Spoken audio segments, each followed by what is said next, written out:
بسم اللہ الرحمن الرحیم نحمدہ ونصلی علی رسولہ الکریم اما بعد اعوذ باللہ السمیع العلیم من الشیطان الرجیم بسم اللہ الرحمن الرحیم قال اللہ تبارک و تعالی محمد الرسول اللہ۔ اللہ کے فضل و کرم سے آج ہمارا یہ 67واں سبق ہے۔ کلمہ رسالت کے سلسلے میں گفتگو چل رہی ہے۔ رسول کس کو کہتے ہیں؟ نبیوں رسولوں کی ہستیاں، ان کے بارے میں قرآن و سنت نے کیا کچھ کہا ہے اس کو جاننے کی کوشش کر رہے ہیں، کیونکہ اللہ تعالیٰ اپنے پیغام کو، اپنے کلام کو اور اپنی ہدایت و تعلیمات کو نبیوں کے ذریعے سے اپنے بندوں تک پہنچاتا ہے۔ نبیوں کو منتخب کرتا ہے، رسولوں کو منتخب کرتا ہے، اور پھر وہ اللہ تعالیٰ کی مرضی کو اس کے بندوں تک پہنچاتے ہیں۔ تو اسی سلسلے میں آج ہمارا یہ تیسرا ٹاپک ہے، رسولوں کے سلسلے میں معصوم عن الخطا۔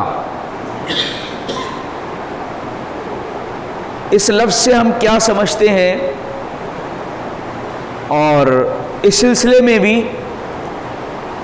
لوگ جو ہے ہدایت کی راہ سے بھٹکے ہوئے ہیں۔ تو آج کا یہ ٹاپک بھی اس لحاظ سے بہت اہم ہے کہ اس بات کو سمجھیں کہ نبیوں کے تعلق سے معصوم کہا جاتا ہے یا معصوم عن الخطا ان کو کہا جاتا ہے، خطاؤں سے بچا لیے گئے۔ معصوم کا مطلب خطاؤں سے بچائے ہوئے ہیں۔ قرآن مقدس کے اندر ہم دیکھتے ہیں، اور یہود و نصارہ کا طرز عمل بھی اس تعلق سے جو قرآن میں اللہ نے بیان کیا ہے، وہ نبیوں کے تعلق سے عجیب قسم کی باتیں کہا کرتے تھے۔ نبیوں پر الزام بھی لگاتے تھے، اور نبیوں کے تعلق سے برے افعال کی نسبت بھی کر دیتے تھے نبیوں کی طرف، برے کاموں کی، جیسا کہ اللہ تعالیٰ نے سورہ بقرہ میں فرمایا وَاتَّبَعُوا مَا تَتْلُو الشَّيَاطِينُ عَلَى مُلْكِ سُلَيْمَانَ وَمَا كَفَرَ سُلَيْمَانَ۔ حضرت سلیمان علیہ السلام کی حکومت کے سلسلے میں یہودیوں نے کہنا شروع یہ کر دیا کہ جو جادو کی اور سحر کی جو کتابیں تھیں، اس کی وجہ سے حضرت سلیمان علیہ السلام کی یہ حکومت قائم تھی، جبکہ جادو یہ کفر ہے، نبی کے تعلق سے اس کی نسبت نہیں کی جا سکتی ہے۔ لیکن اس قسم کی باتیں وہ کہا کرتے تھے، نبیوں کے تعلق سے برائیوں کی نسبت کر دیتے تھے۔ اسی طریقے سے مشرکین مکہ کا تصور کیا تھا کہ کاہن جو باتیں بتاتے ہیں یا شاعر جو اپنا کلام پیش کرتے ہیں، یہ سب شیاطین ان کو بتاتے ہیں، اور شیاطین جھوٹی سچی باتیں بھی بتاتے ہیں۔ تو اللہ کے نبی صلی اللہ علیہ وسلم کو بھی ان لوگوں نے اسی طریقے کا معاملہ سمجھا کہ آپ کا بھی ایسا ہی معاملہ ہے جیسے کاہنوں کا اور شاعروں کا ہوتا ہے، اور اس بات کی قرآن نے تردید کی جب انہوں نے اس قسم کی باتیں کہیں۔ وما هو بقول شاعر ولا بقول کاہن، جب انہوں نے قرآن کو سنا اللہ کے نبی صلی اللہ علیہ وسلم کی زبانی، تو اس قسم کی باتیں کہیں کہ کہانت ہے، شاعری ہے، اور شاعری و کہانت کے تعلق سے ان کا تصور کیا تھا کہ شیاطین القا کرتے ہیں اور کچھ نہیں ہے اس کے علاوہ۔ تو اللہ تعالیٰ نے قرآن مقدس میں انبیاء کے تعلق سے جو تصور پیش کیا ہے وہ اس کے برخلاف ہے کہ نبیوں کے تعلق سے کسی برائی کی نسبت ان کی طرف کی جائے۔ ہاں یہ اور بات ہے کہ جب نبی بشر ہیں، اولاد آدم ہیں، انسان ہے، تو بشری تقاضے کے مطابق کوئی خطا سرزد ہو جائے، لیکن فوراً اللہ کی حفاظت میں چونکہ انبیاء ہوتے ہیں، اس کی اصلاح ہو جاتی ہے، وہ غلطی پر باقی نہیں رہتے، ان کی اصلاح کر دی جاتی ہے۔ تو اس لفظ کو جو بولا جاتا ہے نبیوں کے تعلق سے معصوم عن الخطا، کیا پوری زندگی کے سلسلے میں، ہر معاملے کے سلسلے میں یہ لفظ بولا جاتا ہے؟ تو جذباتی طور سے تو آدمی یہی کہہ دے گا کہ بھائی نبی ہر قسم کی خطا سے محفوظ ہیں، جیسا کہ سورہ فتح کی ابتدائی آیتوں کا جو ترجمہ کیا کیا گیا، انا فتحنا لک فتحا مبینا لیغفر لک اللہ ما تقدم من ذنبک، ہم نے اے نبی آپ کو کھلی فتح عطا فرمائی ہے تاکہ آپ کے اگلوں کے اور پچھلوں کے گناہ معاف کر دیں۔ وہاں اگلوں پچھلوں کا کوئی ذکر نہیں ہے، نبی کو خطاب ہے۔ تو ان کو ایسا لگا کہ نبی کی ذات سے ان سب چیزوں کو ہٹانا چاہیے، کہ نبی سے خطا کیسے ہو سکتی ہے، نبی کے لیے اللہ تعالیٰ کوتاہیوں اور لغزشوں کی بات کیسے کہہ سکتا ہے۔ اس لیے امت کو کہہ دیا، آپ کی امت کے اگلے پچھلے سب کی خطائیں اللہ تعالیٰ نے معاف کر دی، جبکہ اس قرآن مجید کے اندر تحریف ہے وہ آیت کی، یہ کسی بھی اعتبار سے مانا نہیں ہو سکتا ہے، کیونکہ خطاب اللہ کے نبی کو امت کو ہے ہی نہیں اس میں۔ تو اس قسم کی باتیں جذباتی طور سے کہا جاتا ہے کہ اللہ کے نبی صلی اللہ علیہ وسلم ہر قسم کی خطا سے آپ محفوظ ہیں۔ تو اس تصور کو صحیح کریے کہ آخر اس لفظ کے ساتھ کہہ کر کے مراد کیا لیا جاتا ہے، کیا مراد ہوتا ہے اس سے؟ اس کا مفہوم اور معنی مراد یہ ہوتا ہے کہ معصوم عن الخطأ فی التبلیغ والرسالہ، تبلیغ اور رسالت کے سلسلے میں نبی ہر قسم کی خطا سے محفوظ ہوتے ہیں، کیونکہ اسی کام کے لیے ہی اللہ ان کو منتخب کرتا ہے۔ اس میں اگر گڑبڑی ہو جائے گی تو پھر سمجھ لیجئے اسوہ، نمونہ اور قدوہ، یہ پیشوا رہنما نہیں بن سکتے نبی۔ ادائے رسالت میں معصوم ہوتے ہیں، وحی کو لینے میں معصوم ہوتے ہیں، اور اگر اجتہادی طور سے کوئی خطا ہوئی بھی فوراً تنبیہ اللہ کی طرف سے۔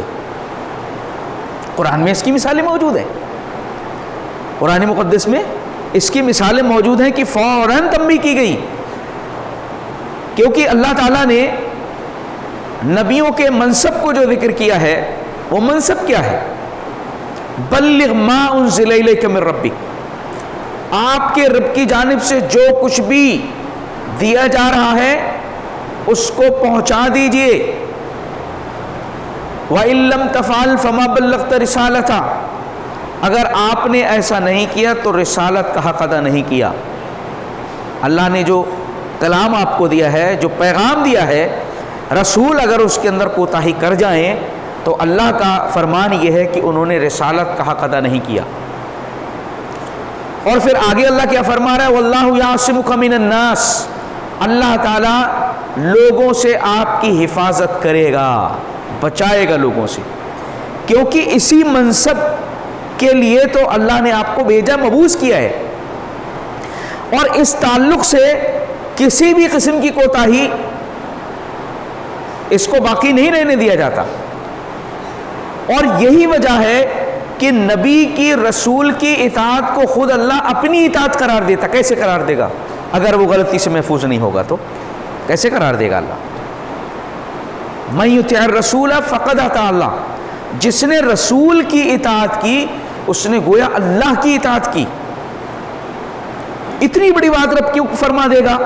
اگر وہ معصوم نہیں ہوں گے تو یہ بات کیسے کہی جا سکتی ہے کہ رسول کی اطاعت اللہ کی اطاعت ہے؟ یعنی رسول نے جو کچھ بھی پیش کیا ہے بحیثیت رسول اور مبلغ، وحی کو لے کر کے جو کچھ بھی رسول نے پیش کیا ہے اس میں شک و شبے کی گنجائش نہیں، اور اگر شک بھی کرنے والا ہے تو اس کا ایمان جائے گا، کیونکہ معصوم نبیوں کا ہونا ضروری اس لیے ہے اس پورشن میں کیونکہ اللہ ان کو اسوہ اور نمونہ بناتا ہے۔ غلطی اگر وہ کریں گے، غلطی پر قائم رہیں گے تو نمونہ کیسے بنیں گے؟ لوگوں کے لیے رہنما کیسے بنیں گے؟ جبکہ وہ غلطی پر خود بھی قائم ہو تو کیسے وہ رہنما بن سکتے ہیں؟ اس لیے معصوم رسول کا ہونا ضروری ہے۔ اور کس معاملے میں ہوگا؟ وہ دین و شریعت جو اللہ اپنے پیغمبروں کو دے کر کے بھیجتا ہے، جس کی ذمہ داری ہے کہ بلا کم و کاست پہنچانا ہے اس کو، اور اس کا وضاحت کرنا ہے، تبلیغ کرنی ہے۔ جو کچھ آیتیں میں نے آپ کے لیے سامنے یہاں پر لکھی ہیں، مشرکین کا جو اعتراض تھا کہ کاہنوں اور شاعروں کی جو گفتگو ہوتی ہے اسی قسم کی محمد صلی اللہ علیہ وسلم کی ہے. جھوٹ اور سچ کا اس میں بھی امکان ہے. اس لیے اگر ہم نہ مانیں تو کیا فرق پڑتا ہے؟ اللہ تعالیٰ نے اس تعلق سے بیان فرمایا کہ دیکھو، رسالت و نبوت میں اور جادو اور کہانت اور شاعری میں فرق ہوتا ہے، نبی اور غیر نبی میں فرق ہوتا ہے. اللہ اپنے پیغام کے لیے کسی کو منتخب کرتا ہے تو ایسا ویسا نہیں ہوتا. اللہ فرما رہا ہے اِنَّهُ لَيْسَ لَهُ سُلْطَانٌ عَلَى الَّذِينَ آمَنُوا وَعَلَىٰ رَبِّهِمْ يَتَوَكَّلُونَ، یعنی شیطان کا کوئی زور نہیں چلتا نبیوں پر، ایمان والوں پر جو اپنے رب پر بھروسہ کرتے ہیں. تو سب سے پہلے تو انبیاء اس کے اندر آئیں گے. شیطان کا کوئی زور نہیں چل سکتا. اور جبکہ وہ ان کا ماننا کیا ہے کہ شیاطین القا کرتے ہیں. آگے اللہ فرما رہا ہے ایک دوسری آیت میں هَلْ نُنَبِّئُكُمْ عَلَىٰ مَنْ تَنَزَّلُ الشَّيَاطِينُ، کیا میں تمہیں بتاؤں نا کہ شیاطین کس پر نازل ہوتے ہیں؟ تنزل علی کل افاک نسیم، ہر جھوٹے گناہگار پر شیاطین نازل ہوتے ہیں. نبی پر کیسے آ سکتا ہے؟ ارے نبی کا ساتھ تو فرشتوں کا ساتھ ہے، شیاطین کا تو معاملہ بہت دور ہے. یہ تو جھوٹے مکار قسم کے لوگوں پر شیاطین نازل ہوتے ہیں، لیکن نبی کے پاس تو فرشتے آتے ہیں. فرشتہ کلام لے کر کے آتا ہے، آنا جانا لگا رہتا ہے نبی کے گھر میں فرشتے کا. اس لیے کہ شیاطین کے معاملات سے یہ بالاتر ہے منصب. شیاطین دم نہیں مار سکتا یہاں پر. اسی طریقے سے اللہ فرما رہا وَيْلٌ لِكُلِّ أَفَّاكٍ نَسِيمٍ، ہر جھوٹے گناہگار کے لیے بربادی ہے. يَسْمَعُ آيَاتِ اللَّهِ تُتْلَى عَلَيْهِ ثُمَّ يُصِرُّ مُسْتَكْبِرًا كَأَن لَّمْ يَسْمَعْهَا فَبَشِّرْهُ بِعَذَابٍ أَلِيمٍ. جو اللہ کی آیتوں کو سنتا ہے، ہر جھوٹے اور گناہگار کے لیے بربادی ہے. جو اللہ کی آیتوں کو سنتا ہے اور تکبر کرتے ہوئے ایسا ہو جاتا ہے جیسے اس نے سنا ہی نہیں ہے، اس کا انکار کرتا ہے. اللہ فرما رہا ہے ایسے شخص کو جہنم کی وعید سناؤ، دردناک قسم کا عذاب ہے اس شخص کے لیے. لہذا یہ معاملہ نبیوں کا شیاطین سے بہت دور کا معاملہ ہوتا ہے. مشرکین نے اس قسم کی بات کہی تو اللہ تعالیٰ نے نبیوں کی عصمت اور ان کے معصوم ہونے کو ثابت کیا ہے. نبی معصوم کیوں کرنا ہو جبکہ اللہ تعالیٰ کا یہ انتخاب ہوتے ہیں، اللہ کا انتخاب ہوتے ہیں. اللہ پسند کرتا ہے اور چنتا ہے، دونوں بات کہتا ہے. الا من ارتضی من رسول، رسول کو صرف منتخب ہی نہیں کرتا بلکہ رسول کو پسند بھی کرتا ہے. وہ اللہ جس کو پسند کرے، منتخب کرے، پھر وہ معصوم کیوں نہیں ہوگا؟ کیوں وہ اپنے منصب کے اندر کوتاہی کا شکار ہو سکتا ہے؟ کیوں کر ہو سکتا ہے؟ کبھی بھی نہیں ہو سکتا. اگر کبھی اجتہاد کی بنیاد پر اگر دائیں بائیں کچھ ہوا بھی تو فوراً اللہ کی طرف سے تنبیہ آ کر کے اس کی اصلاح کی جاتی ہے، کیونکہ اللہ منتخب کر رہا ہے. اور پھر اس پر باقی رہ جانا ایسا نہیں ہو سکتا. اللہ فرما رہا ہے ان اللہ اصطفى آدم ونوحا وآل ابراہیم وآل عمران علی العالمین، ہم نے چن لیا، منتخب کر لیا آدم کو، نوح کو، آل ابراہیم اور آل عمران، ان کو جہان والوں پر. اللہ یصطفی من الملائکۃ رسلا ومن الناس، اللہ منتخب کرتا ہے، چنتا ہے رسولوں کو فرشتوں میں سے اور انسانوں میں سے. موسیٰ علیہ السلام کے تعلق سے فرمایا رب نے انی اصطفیتک علی الناس برسالاتی و بکلامی، میں چن رہا ہوں موسیٰ تم کو اپنے کلام کے لیے اور اپنے پیغام کے لیے، میں چن رہا ہوں. اللہ تعالیٰ جس کا انتخاب کرے اس سے غلطی ہوگی؟ اس منصب پر قائم رہتے ہوئے اور اس منصب کی تبلیغ کے سلسلے میں، اشاعت کے سلسلے میں کبھی ممکن ہی نہیں ایسا ہو جائے، کیونکہ اللہ تعالیٰ کا یہ انتخاب ہوا کرتے ہیں. ان ساری باتوں کے باوجود کہ نبی معصوم ہوتے ہیں دعوت و تبلیغ کے سلسلے میں، پہنچانے کے سلسلے میں، لوگوں کو اللہ کی طرف بلانے کے سلسلے میں، اس میں معصوم ہوتے ہیں. لیکن چونکہ ہوتے انسان ہیں، خدا اور الہ نہیں ہوتے، اس لیے کبھی بتقاضۂ بشریت کے اجتہاد کی بنیاد پر کچھ معاملات ایسے ہو سکتے ہیں جس پر تنبیہ کی ضرورت ہو، جس کو قرآن خطا کا بھی لفظ قرآن میں استعمال ہوا ہے۔ ابراہیم علیہ السلام کے تعلق سے کیا آیا ہے؟ والذی اطمع ان یغفر لی خطیئتی یوم الدین، میں اس بات کی امید کرتا ہوں اپنے رب سے کہ میری خطا کو قیامت کے دن اللہ تعالیٰ معاف فرمائے گا۔ خطیئتی، تو اس قسم کی لغزش کوتاہی یہ ہوئی ہے یا نہیں ہوئی ہے؟ اب اصل میں جذباتی طور سے آدمی کیا کہتا ہے، سب کچھ جو ہے صاف کر دیا نبی کے تعلق سے، کیونکہ نبی کا جو ہے آپ نے اس ٹائم پڑھا ہے توحید الوہیت اور رسالت کے فرق کے سلسلے میں، اس میں نبی کے مقام کو کہاں کہاں لے جاتے ہیں۔ تو ایک چیز یہ بھی ہے کہ یہاں پر بھی کسی غلطی اور کوتاہی کا احساس نہیں کر سکتے نبی کے تعلق سے، وہ کریں گے تو پھر بہت اونچی تک بات جائے گی، اس لیے تو غلو کرتے ہیں، اس سلسلے میں بھی غلو کا شکار ہیں یہ۔ خود اللہ کے نبی صلی اللہ علیہ وسلم کی زندگی میں ہم دیکھتے ہیں، آدم علیہ السلام کے تعلق سے قرآن فرما رہا ہے وَعَصَىٰ آدَمُ رَبَّهُ فَغَوَىٰ، آدم علیہ السلام نے اپنے رب کی حکم کی نافرمانی کی، منع کیا تھا پھل نہیں کھائیے گا، کھایا۔ نوح علیہ السلام نے اپنے بیٹے کے لیے دعا کی، اللہ نے فرمایا اعیذک ان تکون من الجاہلین، نصیحت کرتا ہوں میں تم کو کہ نادانوں میں سے ہو جاؤ گے اگر اس قسم کا سوال کرو۔ خود ہمارے نبی کے تعلق سے کچھ ایسے اجتہادات موجود ہیں، جبکہ اللہ کے نبی صلی اللہ علیہ وسلم بشر ہونے کے ناطے بھی کچھ باتیں کہتے تھے نہیں کہتے تھے؟ تو پوری زندگی کے سلسلے میں، پورے معاملات کے سلسلے میں ہم نبی کو معصوم عن الخطا اگر کہتے ہیں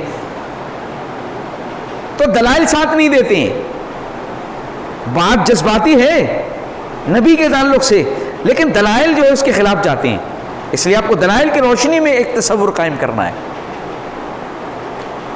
اس میں یہی ہے کہ دعوت و تبلیغ اور ارشاد کے سلسلے میں نبی بالکل معصوم ہوتے ہیں بلا کم و کاست، کیونکہ اطاعت کا اللہ نے حکم دیا تھی، اللہ واطیع الرسول، اطاعت کرو رسول کی اور اللہ کی اطاعت کرو، اس کے رسول کی اطاعت کرو۔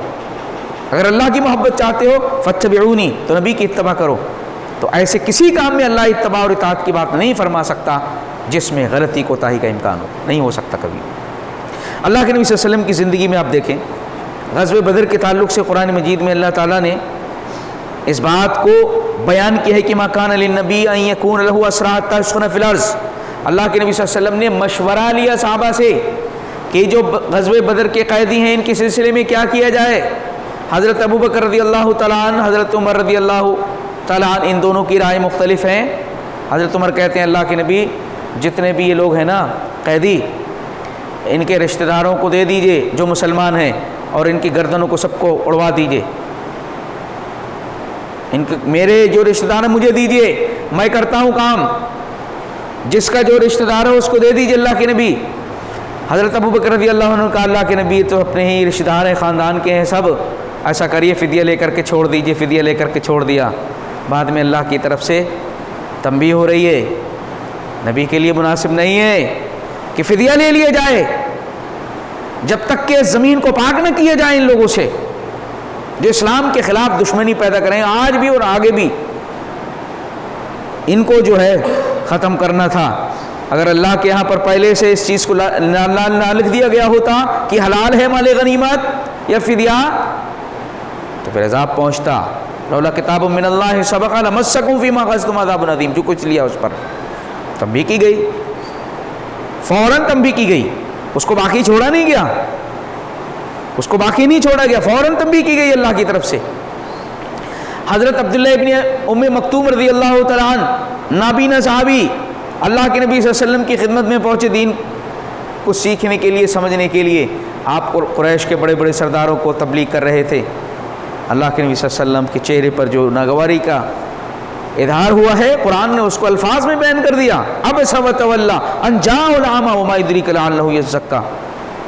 تو شروع ہی اختیار کی چہرہ بنایا جبکہ ایک نابینا شخص آیا، کیا معلوم آپ کو کہ وہ نصیحت حاصل کرتا اور نصیحت اس کو فائدہ پہنچاتی۔ من جاءک یسعی فہو یخشی فانت عنہ تلہا، جو آپ کے پاس آتا ہے ڈرتا ہے، نیت اصلاح کی رکھتا ہے، اور جو آپ کی بات سنتا ہی نہیں نبی، آپ جو ہے اس کے در پر ہے، اللہ تعالیٰ نے آپ کو تنبیہ کی وہاں پر۔ یہ نبی کے لیے مناسب نہیں ہے، نبی کے لیے سب برابر ہیں، امیر غریب۔ حالانکہ اللہ کے نبی صلی اللہ علیہ وسلم کے دل میں ایسا کچھ بھی نہیں تھا، لیکن یہ چیز درست نہیں تھی۔ ایک رہنما کے اور ایک اسوہ و نمونہ جس کو بنایا جا رہا ہو انسانیت کے لیے قیامت تک کے لیے، اس کے اندر اس قسم کی بات اللہ تعالیٰ نے بالکل پسند نہیں فرمائی اور فوراً تنبیہ کی گئی۔ اسی طریقے سے عبداللہ بن ابی بن سلول منافقین کے سردار کی نماز جنازہ اللہ کے نبی نے پڑھایا، حضرت عمر رضی اللہ عنہ منع کر رہے، بار بار اللہ کے نبی منع کیا اللہ نے آپ کو، کہاں منع کیا ہے؟ استغفر لهم ولا تستغفر لهم ان تستغفر لهم 70 مرة فلن يغفر الله لهم، کہاں مجھے اللہ نے منع کہاں کیا ہے؟ عمر اللہ نے تو یہ کہا ہے کہ اگر 70 مرتبہ بھی اگر آپ استغفار کریں گے تو بھی نہیں معاف کریں گے، تو میں 71 مرتبہ کرنے کو تیار ہوں، کہا منع کیا کیا ہے؟ نماز پڑھا دیا، اس کے بعد اللہ نے پھر فرمایا وَلَا تُصَلِّ عَلَىٰ أَحَدٍ مِّنْهُمْ مَاتَ أَبَدًا عَلَىٰ قَبْرِهِ، ان میں سے کسی کی نماز اب کے بعد آپ نہیں پڑھائیں گے۔ آپ کو روکا گیا، آپ اسوہ اور نمونہ ہیں، انسانیت کے لیے رہنما بن رہے ہیں، اطاعت قرآن لازم کر رہا ہے آپ کی، تو ایسا کیسے ہو سکتا ہے؟ فوراً تنبیہ کی گئی فوراً۔ اب آدمی کوئی کہے کہ بھائی خطا معصوم عن الخطا کا یہی تصور ہے، بھائی جو کچھ ہوا فوراً اصلاح اللہ کی طرف سے ہو گئی اور اس چیز پر باقی نہیں چھوڑا گیا۔ اسی طریقے سے منافقین جو غزوہ تبوک کے موقع پر اللہ کے نبی صلی اللہ علیہ وسلم کی خدمت میں جوک در جوک پہنچ رہے ہیں، کہہ رہے ہیں اللہ کے نبی ہمیں یہ پریشانی ہے، ہم کو یہ دقت ہے۔ ارے کچھ نہیں پریشانی تھی، زبردستی کا بہانہ کر کے اللہ کے نبی صلی اللہ علیہ وسلم سے اجازت حاصل کرنا چاہتے تھے۔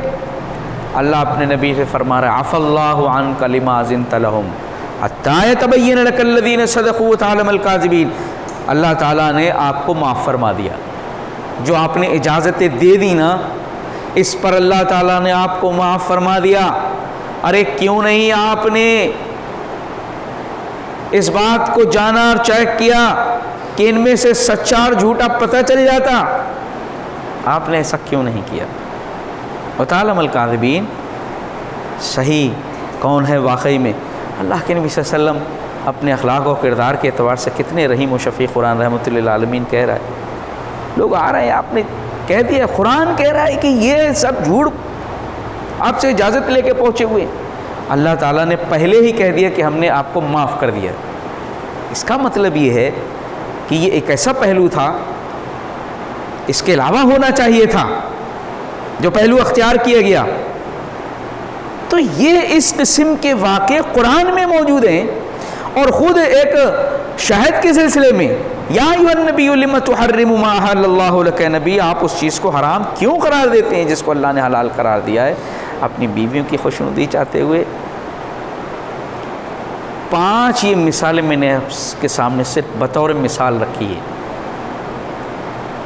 معصوم عن الخطا کا جو تصور لوگوں نے قائم کیا ہے کہ سب کچھ ہو ہی نہیں سکتی غلطی آپ سے، خطا ہو ہی نہیں سکتی، اس لیے قرآن کی آیت کا ترجمہ بدل دیا، آپ کے اگلوں کے اور پچھلوں کے معاف کر دیے، تو وہ غلطی پر ہیں۔ ارے وہاں تم نے آیت کریمہ کا ترجمہ ادھر سے ادھر کر دیا، ان واقعات کو کہاں لے جاؤ گے؟ یہ بھی تو قرآن کے اندر موجود ہے، اور قرآن کا منشا اللہ تعالیٰ نے عقل و شعور دیا تو منشا بھی بالکل واضح ہو رہا ہے کہ اللہ تعالیٰ 2 باتوں میں سے ایک بات کے سلسلے میں نبی کو جو ہے فرما رہا ہے کہ آپ کو یہ نہیں، ایسا نہیں، ایسا ہونا چاہیے تھا، یہ بھی قرآن کہہ رہا ہے۔ تو جذباتی طور سے تو اب آدمی کہہ سکتا ہے نبی ہاں یہ، لیکن دلائل کی روشنی میں ایسا نہیں ہے۔ اس لیے نبوت و رسالت کا جو منصب ہے، دعوت و تبلیغ کا، اللہ کے کلام کا بندوں تک پہنچانے کا جو معاملہ ہے، اس میں نبی خطا پر برقرار کبھی نہیں رہتے. اجتہاد اللہ کے نبی صلی اللہ علیہ وسلم نے جہاں کہیں بھی کیا ہے، مشورے کی جب بات کہی گئی، مشورہ آپ لیں، اس کا مطلب گنجائش ہے یا نہیں ہے؟ گنجائش ہے، اسی لیے مشورے کا حکم دیا جا رہا ہے. اور مشورے میں آپ کو بھی اختیار ہے کہ جو بہتر ہو آپ اس کو عمل کر لیں، لیکن اس کے بعد اصلی حقیقی فیصلہ اللہ کی طرف سے آئے گا. اگر جو ہے فیصلہ صحیح نہیں ہے، اجتہاد صحیح نہیں، دنیاوی معاملات میں اللہ کے نبی صلی اللہ علیہ وسلم نے کہیں باتیں، حجور والی جو بات ہے تلقی کیا کرتے تھے، آپ نے فرمایا بھئی دنیا کے معاملات میں تم مجھ سے زیادہ بہتر جانتے ہو. ارے پھل ہی نہیں آیا، بہت ردی قسم کی کھجوریں آئیں، نقصان ہو گیا لوگوں کا. کہا کہ تم اپنے معاملات میں دنیا کے معاملات میں زیادہ بہتر جانتے ہو، کرو. تو آپ کیسے کہہ سکتے ہیں پوری زندگی اللہ کے نبی صلی اللہ علیہ وسلم کی ہاں کر کے؟ ہاں، نبی جو ہوتا ہے نبوت کے اعلان سے پہلے، نبی بنائے جانے سے پہلے بھی کسی بھی قسم کی سماجی چھوٹی بڑی برائی کے اندر مبتلا کبھی نہیں ہوتا.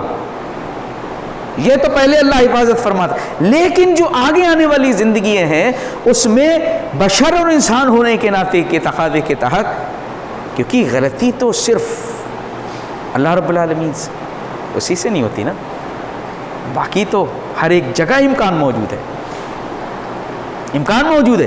اور خود اللہ کے نبی صلی اللہ علیہ وسلم کی حدیث کو آپ پڑھیں، اللہ کے نبی صلی اللہ علیہ وسلم نے ظہر کی نماز 4 رکعت والی 2 پر سلام پھیر دیا. لوگ چلے بھی گئے مسجد سے، کچھ لوگ بیٹھے رہے، کوئی ہمت ہی نہیں کر پا رہا کیا بولیں اللہ کے نبی سے.